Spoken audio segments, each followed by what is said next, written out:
Ang laban sa pagiging GOAT, Manny Pacquiao binira ang self-proclaimed title ni Floyd Mayweather. Nagsalita na ang pambansang kamao na si Manny Pacquiao kaugnay ng walang katapusang debate kung sino nga ba ang tunay na greatest of all time GOAT sa larangan ng boxing. At may direktang mensahe siya para kay Floyd Mayweather Jr. Binigyang din ni Pacquiao ng pagkakaroon ng malinis na undefeated record ay hindi sapat na batayan para ideklara ang sarili bilang pinakadakilang boksingero sa kasaysayan. Self-proclaimed GOAT, maraming undefeated. Inihayag ni Pacquiao na marami ng boksingero ang nagretiro ng walang talo, kaya hindi ito bukod tanging karangalan na may pagmamayabang lamang ni Mayweather. Walang unikong record anya, hindi mailatag ni Mayweather kung saang bahagi ng kasaysayan siya naging nag-iisang nakagawa ng isang natatanging milagro sa ring. Mga record na kay Pacquiao lamang. Ipinaalala ng pambansang kamao ang dalawang makasaysayang record na hanggang ngayon ay siya lamang nakakagawa sa buong mundo. Ito nga ang nag-iisang 8 Division World Champion. Si Pacquiao ang tanging boksingero sa kasaysayan na nanalo ng kampyonato sa 8 magkakaibang weight division. 4-decade champion. Ang nag-iisang fighter na nakahawak ng world title sa loob ng 4 na magkakaiwalay na dekada, 1990s, 2000s, 2010s at 2020s. Sa kabila ng mga makasaysayang tagumpay na ito, nananatiling mababa ang loob ng pambansang kamao. Anya, hindi niya kailangan buhatin ang sariling bangko, raising my own chair, at mas pinipili niyang ipaubaya sa mga tagahanga at taga-subaybay ng boxing ang pinal na paghatol kung sino ang tunay na dakila.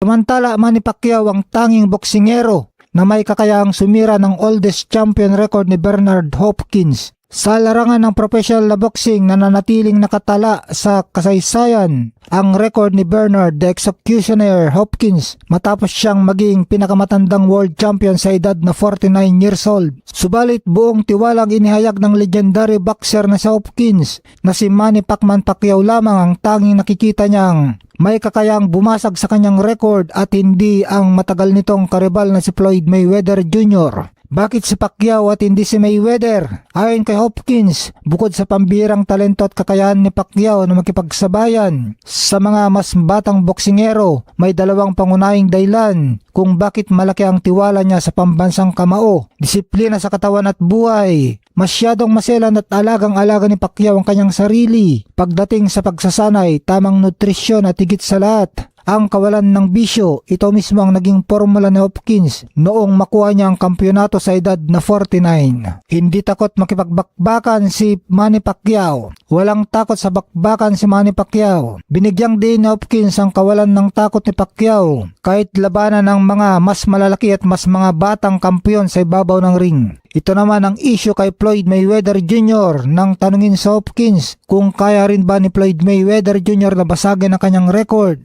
Inamin niyang may kakayahan din ito kung gugustuhin. Gayunpaman, pinaratangan ni Hopkins na kulang sa tapang si Mayweather para sumabak sa tunay at delikadong laban kung saan nakataya ang kanyang undefeated record laban sa mga kasalukuyang halimaw na kampyon. Sa uli, ang patuloy na pagtanggap ni Pacquiao sa mga matitinding hamon sa ring ay patunay na siya lamang ang may puso at disiplina para muling gumawa ng panibagong kasaysayan sa mundo ng boxing. Ayon kay Bernard Hopkins na mas tatatak sa tao ang legacy ni Manny Pacquiao kaysa kay Mayweather. Sa panayam kay Bernard Hopkins ng Ring Magazine ay sinabi niya na mas gugustuhin niya ang naging karera sa boxing ni Manny Pacquiao kaysa kay Mayweather. Kung sa greatest boxer of all time kasi ay laging sina Manny Pacquiao at Floyd Mayweather ang nangunguna sa pinagpipilian. Pero ang isa sa sikat na website na BoxRec ay ang napili nila ay si Floyd Mayweather bilang una at pumangalawa naman si Manny Pacquiao. At ang dating itinuturing na una na si Muhammad Ali ay pang-apat lang sa listahan ng BoxRec. Pero kalimitan ng mga boksingero ay si Manny Pacquiao ang nangunguna. Kung ako lang, dapat isaalang-alang din sa pagpili ang mga boksingero at hindi lang yung mga miyembro ng organization ang pumipili. Lalo na nga dapat na ang mga boksingero dapat ang pumipili dahil naranasan mismo nila ang nakipaglaban sa ibabaw ng lona at alam nila kung sino ang mahirap na kalaban at kung ano ang mahirap na makamit. Nito nga lang ay ang daming boksingero tulad ni Shawn Porter, Ryan Garcia at maging ang trainer at dating champion boxer na si Robert Garcia ay ang hayagan na nagsabi na mas gusto nila ang naging accomplishment at nagawa ni Manny Pacquiao sa boxing kaysa sa ginawa ni Mayweather. Mas matindi nga raw ang mga nagawa ni Pacquiao kaysa kay Mayweather sa boxing. Kay Sean Porter ay pabor siya kay Pacquiao dahil giyera daw ang mga laban ni Pacquiao. Magkatulad daw kasi kay Pacquiao ang mga laban niya na bakbakan at walang takbuhan. Kaya daw gustong-gustong panoorin ng mga tao ang laban ni Pacquiao. The blood of drama.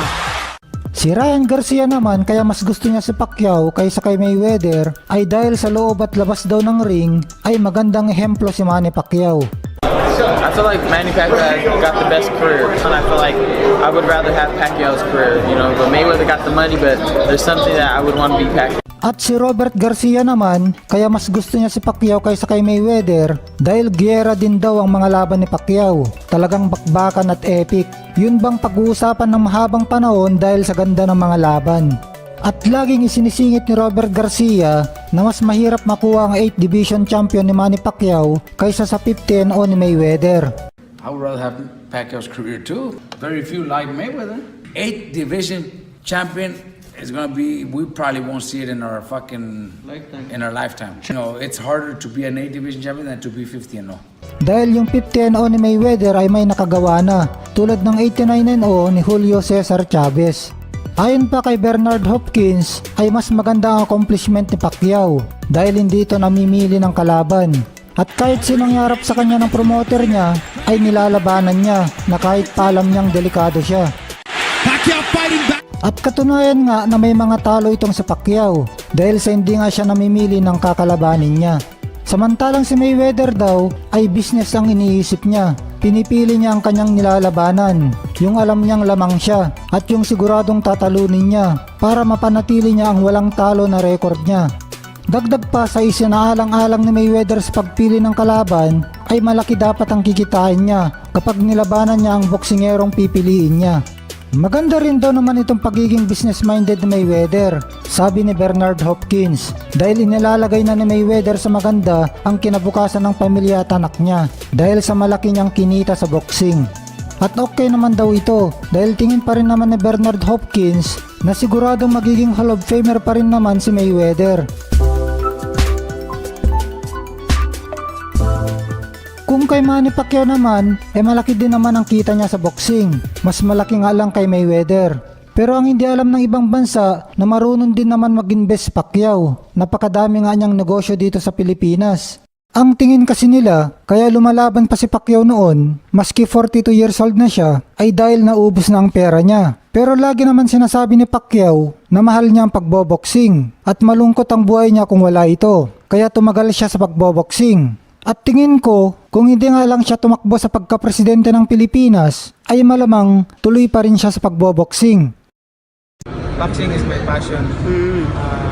Diyan talaga ako lumaki, hindi ko talaga yan. Namimiss ko yung boxing pagka... Pero hindi talaga maiwasan ang debate kung sino ang GOAT o greatest of all time kina Manny Pacquiao at Mayweather. Dahil yung mismong mga fans o tao ang laging nagdidiskusyonan. At lagi itong mainit na itinatanong ng mga taga-media sa mga nasa business ng boxing tulad ng mga trainer at mga boksingero kung sino ba kina Pacquiao at Mayweather ang pinakamahusay sa lahat ng panahon. Kung iisipin natin yung sinabi ni Bernard Hopkins na mas matindi ang accomplishment ni Pacquiao ay tingin ko may katwiran siya dahil sa pananaw niya bilang boksingero at bilang pinakamatanda na boksingero na nakapagdepensa ng kanyang kampyonato sa edad na 49 years old ay alam niya kung gaano kahirap at katinding disiplina at ensayong gagawin ng isang may edad sa kanyang katawan para makapag-champion kahit na matanda na ito. Dahil nga kritikal ang edad sa boxing, kumbaga tanggap na may limit lang ang edad dito dahil nagiging marupok ang bungo ng lampas 40 years old at bumabagal na ang kilos. At yun na nga, nadadaig pa rin ni Manny Pacquiao ang father's time o yung pagkatanda at nakuha pa niyang record na pinakamatandang naging champion sa welterweight division nung talunin niya ang dating walang talo at unified champion na si Keith Thurman.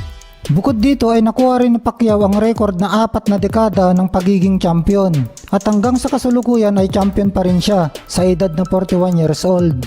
Tulad ng 8 division champion ay wala pa rin nakakagawa ng 4-decade champion kundi ang nag-iisang Manny Pacquiao.